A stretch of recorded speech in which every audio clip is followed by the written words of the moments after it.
So hey homies welcome back to another video of perfect world and I hope कि तुम लोग बहुत ही ज्यादा अच्छे और मजे में होगे। वीडियो में आगे बढ़ने से पहले कहना चाहूंगी कि अगर इससे पहले का एपिसोड अभी तक चेकआउट नहीं किया है तो पहले जाओ और जाकर उसे देख लो, वरना यहाँ तुम्हें कुछ समझ नहीं आने वाला। और अगर तुमने देख लिया है तो बिना किसी देर के आज की इस वीडियो को शुरू करते हैं। सो होमीज, जैसा कि हमने लास्ट एपिसोड में देखा था जहाँ पर शी हाउ टाइम के एक अलग ही डायमेंशन में पहुंच जाता है जहाँ पर उसे मारने के लिए इमोर्टल किंग भी आ जाता है, लेकिन तभी यहाँ पर जैसे ही वो शी हाउ पर अटैक करता है हम देखते हैं यहाँ पे रूथलेस एम्पर आ जाती है और वो आकर शी हाउ की जान बचा लेती है, जहाँ पर वो अपने मास्क को एक वास में बदल कर इमोर्टल किंग को उसके अंदर ट्रैप कर देती है। साथ ही हमने देखा था कि जिस टाइमलाइन से वो आया था उसी टाइमलाइन को यहाँ पर रूथलेस एम्पर इरेज कर देती है, पर वो जानती थी कि ये बस कुछ ही वक्त के लिए है, लेकिन अगर इमोर्टल किंग शी हाउ को यहाँ पर मारने के लिए आया है तो जाहिर है शी हाउ में कुछ ना कुछ बात तो जरूर होगी। इसी के साथ वो यहाँ पर एक पर्सन को याद करते हुए कहने लगती है कि लगता है कि ये वही पर्सन है जो कि आने वाली डेस्टिनी को पूरी तरीके से चेंज करके रख देगा। इसी के साथ हम देखते हैं कि रूथलेस एम्पर यहाँ से चली जाती है। इसी के साथ वो फेरी भी यहाँ से चली जाती है, लेकिन जाते हुए वो यहाँ पर उस इमोर्टल किंग की बॉडी से मिले हुए उन इमोर्टल स्टोन को शी हाउ को दे देती है, जिसके बाद शी हाउ ह्यूमन वर्ल्ड में आ जाता है वापस, जहाँ पर उसके दोस्तों को कुछ लोग छेड़ रहे थे, लेकिन शी हाउ मूदाओ को उनके पास भेजकर उन्हें सबक सिखाने के लिए कहता है। और अब आगे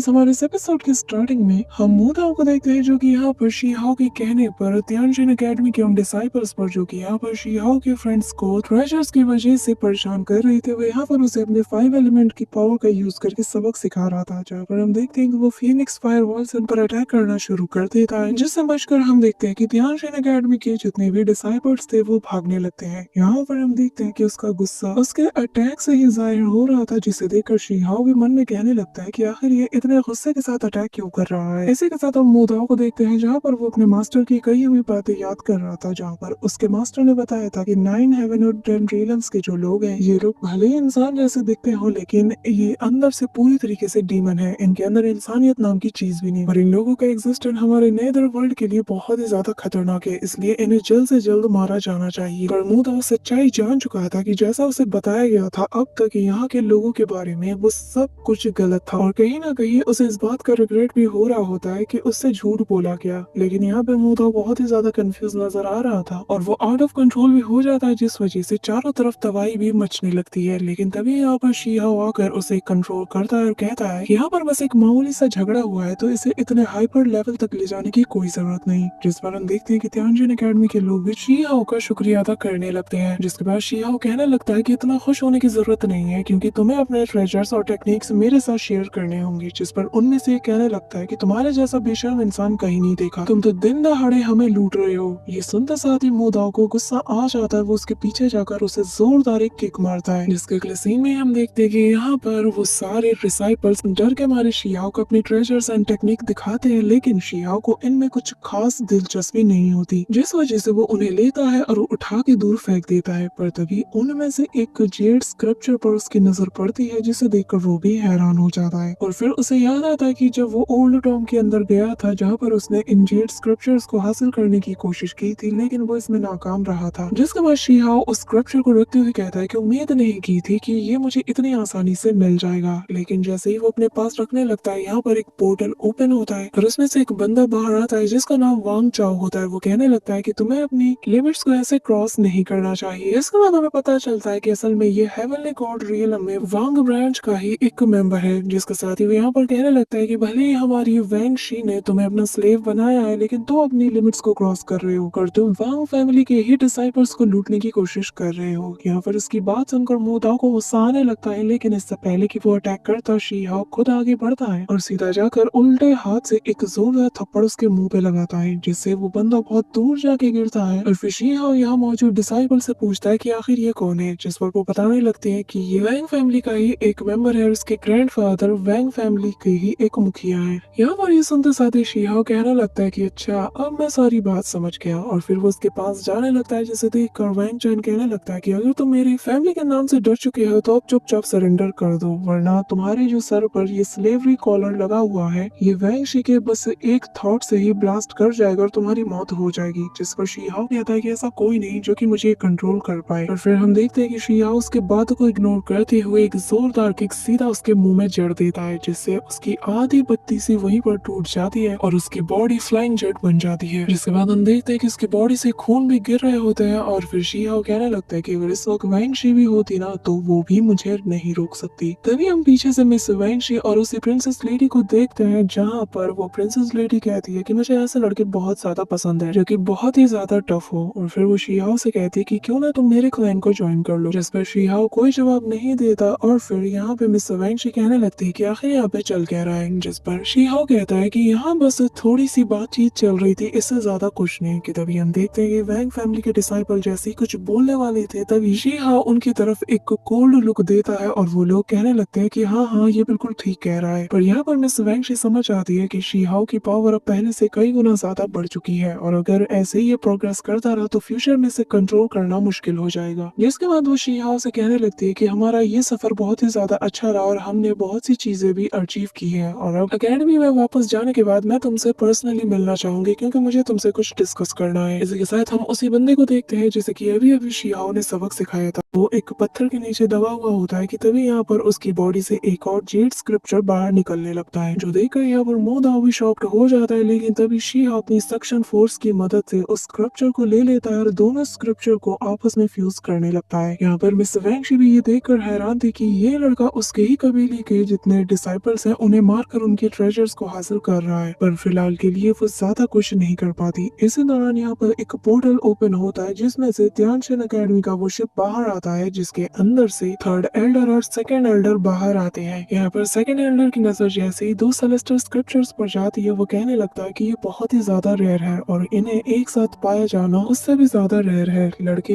लगता है तुम्हारी ट्रिप बहुत ही ज्यादा फायदेमंद रही। कि तभी हम देखते हैं कि थर्ड एल्डर यहाँ पर शी-हाओ से कहने लगता है कि क्या तुम इन सेलेस्टर स्क्रिप्चर को एकेडमी को देना चाहोगे ताकि इनमें छिपे ट्रू मीनिंग को सीख कर हम यहाँ हमारे जितने भी डिसाइपल्स हैं उन्हें भी इसके बारे में सिखा सके, ताकि वो और ज्यादा पावरफुल बन जाए और आने वाले वॉर में हमारी स्ट्रेंथ और ज्यादा इंक्रीज हो जाए। यहाँ पर हम देखते हैं कि मिस वैंग-शी टेलीपैथी के थ्रू शी-हाओ को ऐसा करने से मना करती है और कहती है कि ये जो सेलेस्टियल जेड स्क्रिप्चर्स है ये हमारे वैंग फैमिली के डिसाइपल्स की है, तो तुम्हें इन्हें नहीं देना चाहिए। लेकिन शी-हाओ उसकी बात को इग्नोर करते हुए थर्ड एल्डर को ये जेड स्क्रिप्चर्स दे देता और कहने लगता है कि इस वक्त दुश्मन हमारे घर के चौखट पे खड़े हैं और हम इस वक्त अपने बारे में नहीं सोच सकते, इसीलिए बेहतर यही होगा कि हमारे जो एल्डर्स है वो इसकी जिम्मेदारी ले और इसके ट्रू मीनिंग को समझने में हर एक डिसाइपल की मदद करे। जिसके बाद वो उन्हें दे देता है, लेकिन मिस वैंग-शी को यहाँ पर बहुत ही ज्यादा गुस्सा आता है, पर इस वक्त वो कुछ नहीं कर सकती। इसी के साथ थर्ड एल्डर यहाँ पर उस शिप को एक्टिवेट करते हुए कहता है कि सभी लोग अभी के अभी शिप पे सवार हो जाओ क्योंकि हम सभी लोग वापस जा रहे हैं। यहाँ पर तभी सेकंड एल्डर की नजर मोदाओ पर पड़ती है और फिर वो समझ जाता है कि ये हमारे रियलम का नहीं है। लेकिन तभी यहाँ पर ये सभी लोग उस शिप पे सवार हो जाते हैं और फिर दोबारा से ध्यानचंद अकेडमी की तरफ रवाना हो जाते हैं। इसी दौरान सीन शिफ्ट होता है और हमें वो रेवट गर्ल और उस फैट गाय को दिखाया जाता है, जहाँ पर वो किंग ही को अपने पूरी जर्नी के बारे में बताते हैं। साथ में यहाँ पर उसे ये भी बताते हैं कि कुछ डिसाइपल्स तो मारे गए और कुछ का तो पता तक नहीं, लेकिन जो लोग भी मरे हैं बताया यही जा रहा है कि उनके पीछे शी-हाओ का हाथ है। साथ ही यहाँ पर ये लोग मिस वैंग-शी के उस सर्वेंट यानी कि अपने शी-हाओ की ही बात कर रहे होते हैं और बताने लगते हैं कि वो बहुत ही ज्यादा पावरफुल है। उसने नीदरवर्ल्ड के दो पावरफुल बंदों को सिंगल हैंडेडली पूरी तरीके से निपटा दिया था। यहाँ पर हम देखते हैं कि पीछे से जेसिका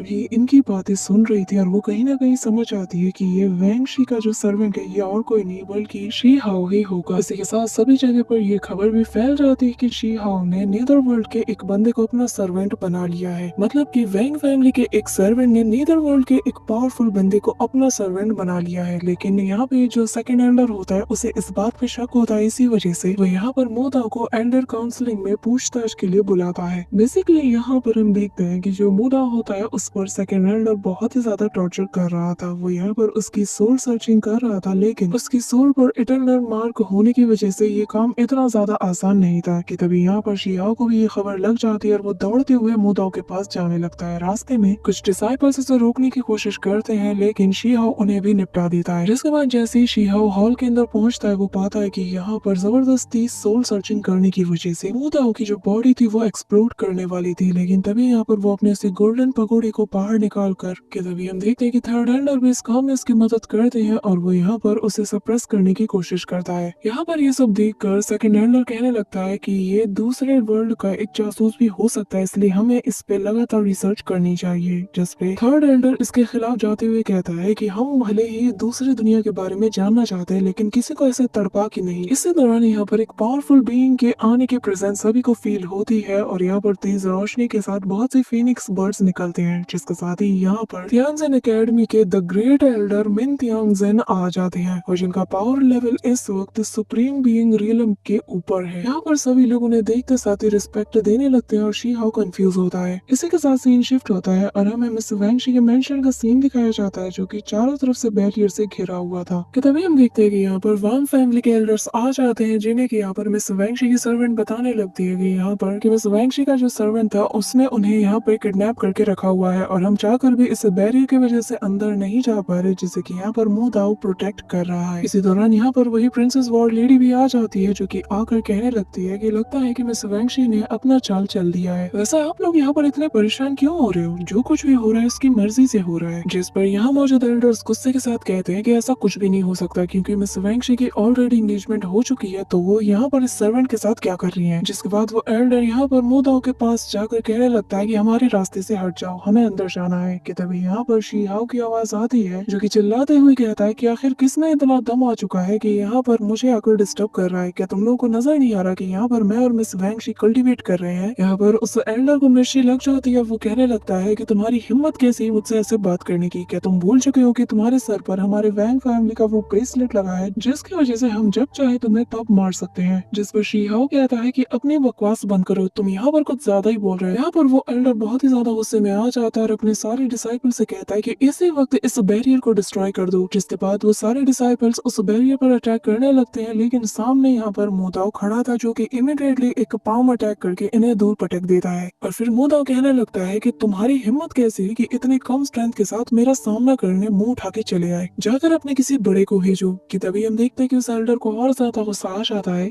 और वो कहने लगता है कि मैं सबसे पहले आज यहाँ पर तुम्हें मारूंगा, फिर उस बैरियर को, और फिर वहाँ अंदर जो तुम्हारा साथी मौजूद है उसे। एक मामूली से वॉर सर्वेंट होकर भी तुम्हारे अंदर बहुत अकड़ आ चुकी है। जिसके बाद वो एल्डर यहाँ पर अपनी स्वॉर्ड को समन करके मु दाओ पर अटैक कर देता है, लेकिन मु दाओ इमीडिएटली अपने पाम से उसके अटैक को ही डिस्ट्रॉय कर देता है। और यहाँ पर इस क्लैश की वजह से यहाँ पर एक बहुत बड़ा एक्सप्लोजन भी होता है जिसके इम्पैक्ट की वजह से वो एल्डर सीधा जमीन में जा गिरता है। यहाँ पे हम देखते हैं कि वो एल्डर इमीडिएटली अपने पास से एक क्रिस्टल को निकाल कर उसे क्रश करते हुए उस बैरियर की तरफ थ्रो कर देता है, जिससे यहाँ पर एक जायंट सा ड्रैगन आ जाता है। यहाँ पर वो जायंट सा ड्रैगन आते साथ ही मु दाओ को पूरी तरीके से सप्रेस करने लग जाता है और उसे कहता है कि तुम्हारे पास बहुत ही ज्यादा टैलेंट है, लेकिन मैं नहीं चाहता कि तुम्हारा टैलेंट आज यहाँ पे वेस्ट हो जाए, इसलिए चुपचाप सरेंडर कर दो। जिसमें मु दाओ यहाँ पर अपनी पावर को एक्टिवेट करते हुए कहता है कि मुझे तुमसे सीखने की जरूरत नहीं है कि मुझे क्या करना चाहिए और क्या नहीं। यहाँ पर वांग फैमिली के इतने जायंट से ड्रैगन को देखकर सभी लोग हैरान हो जाते हैं। इसी दौरान हम देखते हैं कि यहाँ पर वो ड्रैगन मु दाओ पर अटैक कर देता है, लेकिन इससे पहले कि वो अटैक मु दाओ को लग पाता तभी यहाँ पर शी हाओ अपने बैरियर को तोड़कर आ जाता है और वो मु दाओ के सामने आकर खड़ा हो जाता है और फिर उस एल्डर से कहता है कि आखिर तुम्हारी हिम्मत कैसे हुई यहाँ पर आकर इतना बड़ा सीन क्रिएट करने की। यहाँ पर शी हाओ को देखते साथ ही वांग फैमिली का एल्डर समझ आता है कि ये वही बंदा है जिसके बारे में चारों तरफ चर्चे हो रहे थे, लेकिन चाहे ये जितना भी पावरफुल क्यों ना हो, सिर पर जो ब्रेसलेट है उसका मतलब यही है कि इसे हम कंट्रोल कर सकते हैं। अब यहाँ पर यही सोचते साथ ही वो एल्डर शी हाओ को धमकाने लगता है और कहने लगता है कि जरा हद में रहो, इतना ज्यादा उड़ने की जरूरत है नहीं, तुम्हारे सिर पे जो ब्रेसलेट लगा हुआ है उसके जरिए से मैं सेकंड्स में तुम्हें मार सकता हूँ। जिस पर शी हाओ कहने लगता है कि जरा मुझे क्लियर करने दो, मैं तुम्हारी मिस वैंगशी का कोई सर्वेंट नहीं हूँ, बल्कि मैं उसका एक दोस्त हूँ। यहाँ पर ये सुनते साथ ही उस एल्डर को गुस्सा आ जाता है और वो अपने ड्रैगन से शी हाओ पर अटैक करवाने लगता है। कि तभी यहाँ पर आसमान में हलचल होती है और एक पावरफुल एनर्जी निकलते साथ ही उस 9 ड्रैगन को पूरी तरीके से डिस्ट्रॉय कर देती है। जिसके बाद हम आसमान से एक डिवाइन फिगर को देखते हैं जो कि तियानजिन एकेडमी के फर्स्ट एल्डर की होती है। जिसके बाद वो यहाँ पर आते साथ ही बताने लगता है कि यहाँ पर जिसे तुम एक वॉर सर्वेंट समझ रहे हो वो कोई वॉर सर्वेंट नहीं बल्कि आज से मेरा एक पर्सनल डिसाइपल है। जो सुनकर यहाँ पर सभी लोग हैरान हो जाते हैं और फिर यहाँ पर जो फर्स्ट एल्डर होते हैं वो यहाँ पर शी हाओ को अपना टोकन दे देते हैं। इसी के साथ यहाँ पर वो शी हाओ को अपने 5 डिवाइन पैलेस में से एक पैलेस दे देते हैं जो तियानजिन एकेडमी में कल्टीवेट करने के लिए सबसे बेहतरीन जगह में से एक है और अभी इनमें से एक जगह शी हाओ की है जहाँ पर जाकर वो बहुत ही आराम से कल्टीवेट कर सकता है। इसी दौरान यहाँ पर मिस वैंगशी आ जाती है। कि तभी यहाँ पर जो एल्डर होता है वैंग फैमिली का वो पूछने लगता है कि क्या आप ठीक है, कहीं इसने आपके साथ कुछ गलत तो नहीं किया? जिस पर मिस वैंगशी ना में जवाब देते हुए कहती है कि क्या तुम लोग का दिमाग ठीक है? मुझे हमारे लास्ट मिशन के दौरान एक स्क्रब ऑप्शन मिला था जिसे मैं अंडरस्टैंड नहीं कर पा रही थी और यहाँ पर ये बस मेरी उसमें हेल्प कर रहा था। यहाँ पर हम देखते हैं कि वो जो एल्डर्स और बाकी सब होते हैं उसे इसकी बात पर यकीन नहीं होता है, जिस पर मिस वैंशी कहती है कि आखिर तुम लोग को हो क्या गया है, कि तभी वो एल्डर कहने लगता है कि माफ करना और बेहतर यही होगा कि आप अपने इस वॉर सर्वेंट को थोड़ा सबक सिखाएं, क्योंकि ये बहुत ज्यादा बदतमीज हो चुका है। हम यही चाहेंगे कि आप अपने ब्रेसलेट की पावर का यूज करते हुए इसे एक अच्छा सबक यहाँ पर सिखाएं। यहाँ पर मिस वैंशी कुछ कहती है उससे पहले ही शी हाओ को गुस्सा आ जाता है और वो अपनी पावर की ऑरा को रिलीज करते हुए कहता है कि तुम लोगों का दिमाग तो ठीक है क्या, तब से ये ब्रेसलेट लगा रखा है। मेरी नजरों में ये बस एक मेटल का पीस है जिसे कि मैं जब चाहे तोड़ सकता हूँ। ये कहते साथ ही शी हाओ अपने पावर की ऑरा को रिलीज करते हुए यहाँ पर उस ब्रेसलेट को तोड़ने की कोशिश में लग जाता है, लेकिन इससे शी हाओ की प्रीमोर्डाइल सोल बाहर आती है, पर यहाँ पे उसे कोई भी नुकसान नहीं होता। साथ ही यहाँ पर शी हाओ के पीछे एक जायंट सा फॉर्मेशन भी बन जाता है और अगले ही पल हम देखते हैं कि उसकी जो प्रीमोर्डाइल सोल थी वो यहाँ पर सोल सी में वापस चली जाती है। इसी के साथ पास्ट का वो सीन हमें याद दिखाया जाता है जहाँ पर जो फर्स्ट एल्डर है उसने यहाँ पर शी हाओ को यही सोल प्रोटेक्टिंग सील दिया था, क्योंकि वो जानता है कि ये और कोई नहीं बल्कि शी हाओ है। पर शी हाओ ने उनसे रिक्वेस्ट की थी कि उसके ट्रू आइडेंटिटी को यहाँ पर छुपाया जाए, क्योंकि यहाँ उसके बहुत दुश्मन है, जिस पर हम देखते हैं कि यहाँ पे फर्स्ट एल्डर भी मान जाते हैं। इसी के साथ हमें प्रेजेंट टाइम में शी हाओ को दिखाया जाता है जहाँ पर वो अपनी थंडर एनर्जी को कलेक्ट करते हुए उसी ब्रेसलेट पर पॉइंट करके उसे पूरी तरीके से डिस्ट्रॉय कर देता है, जिससे सभी लोग शॉक्ड हो जाते हैं। और फिर शी हाओ ब्रेसलेट के पीसेस को दिखाते हुए कहने लगता है जरा देखो मैंने तुम्हारे वांग फैमिली के प्राइड को पूरी तरीके से तोड़ दिया। जिसके बाद वो यहाँ पर मिस वैंशी की तरफ देखते हुए कहने लगता है कि तुमने और मैंने उस एंशिएंट बैटलफील्ड में बहुत ही अच्छा समय बिताया था, लेकिन आज से हम दोनों के रास्ते अलग होते हैं। ये कहते साथ ही मुंह दाव के साथ यहाँ से शी हाओ चला जाता है और फिर जले पे नमक छिड़कने के लिए यहाँ पर मिस वैंशी की वही दोस्त कहने लगती है कि तुम लोग कितना ज्यादा बेवकूफ हो, तुम लोगों ने अपने हाथों से एक बहुत ही रेयर जीनियस डिसाइपल को जाने दिया। तुम्हारी जगह अगर मैं होती तो सारी जिंदगी इसका अफसोस मनाती। इसी के साथ हमें शी हाओ को दिखाया जाता है जहाँ पर वो अपने मेंशन में पहुंच जाता है कि तभी मुंह दाव कहने लगता है कि मैंने सुना है कि जो मिस वैंशी का फियांसे है वो एक पियरलेस जीनियस है, तो अगर वो यहाँ पर आ जाता तो शायद हम इतने आसानी से नहीं निकल पाते। जो सुनकर शी हाओ स्माइल करता है उसकी तरफ टर्न होते हुए कहता है कि क्या बात है, मुझे लगा नहीं था कि तुम्हारे कान इतने तेज है। जिसके बाद शी हाओ मुंह दाव से उसके वर्ल्ड के बारे में पूछना शुरू कर देता है, जिसे सुनकर यहाँ पर न जाने क्यों मुंह दाव को थोड़ा गुस्सा आने लगता है और वो कुछ नहीं कहता। तभी यहाँ पर शी हाओ के सामने एक स्क्रोल ओपन होता है जिसमें एक मैसेज लिखा होता है और वो शी हाओ से कहने लगता है कि एकेडमी बहुत ही जल्द ओपन होने वाली है, इसीलिए सारे डिसाइपल्स को एक जगह पर गैदर होने के लिए कहा गया है। इसी के साथ ये दोनों उसी जगह पर पहुंच जाते हैं जहाँ पर ऑलरेडी बहुत से डिसाइपल्स एक जगह पर गैदर हुए थे। साथ ही यहाँ पर सेकंड और थर्ड एल्डर भी मौजूद थे। तभी यहाँ पर इन लोगों को बताया जाता है कि आज यहाँ पर ये इन लोगों को दो टाइप के कल्टीवेशन मेथड को सिखाने वाले हैं और फिर बताया जाता है कि यहाँ पर सेकंड एल्डर के पास जो जेड है उसे एंशिएंट इमॉर्टल जेड कहा जाता है और जो मेरे हाथ में जेड है उसे एंशिएंट इमॉर्टल मॉडर्न जेड कहा जाता है, और जो कि बहुत ही ज्यादा एक दूसरे से डिफरेंट है। बेसिकली अगर कहा जाए तो जो एंशिएंट इमॉर्टल जेड है वो बहुत ही ज्यादा डिफिकल्ट है, इसे कल्टीवेट करना भी मुश्किल है, क्योंकि इसे कल्टीवेट करने से पहले आपको अपनी इमॉर्टल की को रिफाइन करना होगा, जिसके बाद ही इमॉर्टल सीड आपके अंदर अपीयर हो जाएगी। लेकिन वही बात करें अगर मॉडर्न जेड को, तो इसे कल्टीवेट करना बहुत आसान है और इसे कल्टीवेट करने के बाद अपने आप आपके अंदर इमॉर्टल सीड अपीयर हो जाएगी। लेकिन इस एंशिएंट जेड को कल्टीवेट करने के लिए तुम्हारे अंदर टैलेंट होना चाहिए। इसके बाद थर्ड एल्डर यहाँ पर उसी फेड गाय को चुनते हैं, जिस पर वो कहने लगता है कि लगता है आपको गलतफहमी हुई है, मेरे पास ऐसा कोई भी जज्बा या टैलेंट नहीं है। कि तभी वो यहाँ पर उसे अपने सामने ले आते हैं और यहाँ पर बहुत ही कोल्डली उसकी तरफ देखते हुए उसके ऊपर प्रेशर डालकर अटैक करते हैं, जिसे देखते साथ ही यहाँ पर वो फेड गाय अपने 10,000 स्वॉर्ड से अटैक करता है, जिसे देखकर यहाँ पर वो थर्ड एल्डर कहने लगता है कि हाँ यही है तुम्हारा वो रास्ता जिसे कि तुम खुद आगे चलकर और ज्यादा एक्सपेंड करने वाली हो। तुमने इसे अब तक छुपा के रखा, लेकिन तुमने एक एक स्वॉर्ड को बहुत ही अच्छे से रिफाइन किया है और तुमने इसे नया नाम भी दिया है, और जिसे कि आसान भाषा में 10,000 स्वॉर्ड अरे कहा जाता है। जिसके बाद एल्डर बताने लगता है कि अगर तुम लोग अपने ही लिमिट्स को ब्रेक नहीं कर सकते तो खुद को सरपास कैसे करोगे। जिसके बाद थर्ड एल्डर यहाँ पर शी हाओ का एग्जांपल देते हुए कहने लगता है कि इसके बारे में किसे नहीं पता होगा जिसने कि केप हेवन रियलम को 10 टाइम मर्ज किया, और जिसे करते साथ ही उसने अपनी न्यू केप हेवन टेक्निक को भी बना लिया। लेकिन अगर वो एक और बार केप हेवन टेक्निक को अपनी 10 टाइम केप हेवन टेक्निक से मिला लिया होता तो वो शायद सबसे ज्यादा पावरफुल बन जाता। जिसके बाद एल्डर बताने लगता है कि तुम्हें इन दोनों में से किसी एक को चुनना है, और यहाँ पर जो हमारा सीक्रेट रियलम है वो तुम्हें कल्टीवेट सीखने में मदद करेगा, बस तुम्हें इनमें से किसी एक को चुनना है। इसी के साथ हम देखते हैं कि वो जो फेड गाय होता है वो नजरें छुपाते हुए सीधा एंशिएंट इमॉर्टल जेड वाली लाइन में जाकर खड़ा होने लगता है, जिसे देखकर थर्ड एल्डर उसे उठाकर वापस मॉडर्न जेड वाली लाइन में ला देता है। इसी दौरान शी हाओ की बारी आती है जहाँ पर वो आगे बढ़ता है और सभी की नजरें उसी पे होती है और फिर हम देखते हैं कि शी हाओ यहाँ पर अपनी फिंगर मॉडर्न मेथड की तरफ उठाता है, जो देखकर बाकी के एल्डर भी खुश होते हैं क्योंकि वो भी जानते थे कि शी हाओ टैलेंटेड है। और फिर अगले ही पल हम देखते हैं कि शी हाओ अपने फिंगर को मोड़कर सीधा